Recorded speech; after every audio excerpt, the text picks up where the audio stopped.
जब patient labour room में admit हो जाती है दर्दों के साथ, उस वक्त जो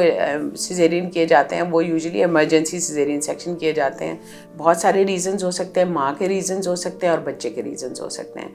माँ में ये है जैसे कि आवल जो है वो कई दफ़ा अपनी नॉर्मल लोकेशन के बजाय नीचे बच्चेदानी के मुंह के ऊपर जुड़ी हुई होती है, जिसकी वजह से बच्चा नॉर्मल पैसेज से नहीं गुजर सकता, बहुत ज़्यादा ब्लीडिंग होती है, उसको प्लेसेंटा प्रीविया कहते हैं। उस सिचुएशन में जो है वो हमें ऑपरेशन करना पड़ता है। कोई बच्चे माँ की हड्डी का मसला हो, हड्डी तंग हो, उस सिचुएशन में बच्चे की पोजीशन एबनॉर्मल हो, जैसे कि आड़ा पड़ा हुआ हो बच्चा और नॉर्मल डिलीवरी पॉसिबल नहीं हो सकती उस सिचुएशन में। उसके अलावा जब पेशेंट लेबर ले रही होती है उस में ये होता है कि कई दफ़ा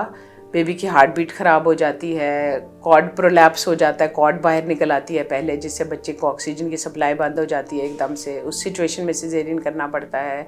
प्रोग्रेस ना हो रही हो, जैसे 2-3 घंटे गुजर जाएं और वो एक ही स्टेज पे वो जो है वो लेबर स्टक हो जाए, उस सिचुएशन में भी सिजेरियन की तरफ जाना पड़ सकता है। और कई दफ़ा ये होता है कि पेशेंट का पहले कोई ऑपरेशन या इस तरह की कोई चीज़ होती है जो कि फटने का ख़तरा हो जाता है, या ऐसे कोई साइंस आने शुरू हो जाते हैं जिससे हमें पता चलता है कि अब थोड़ी देर में ये जो स्कार है ये फट जाएगा या इसके फटने के चांसेस ज़्यादा हैं, तो उस सिचुएशन में भी फिर हम सिजेरियन की तरफ जाते हैं।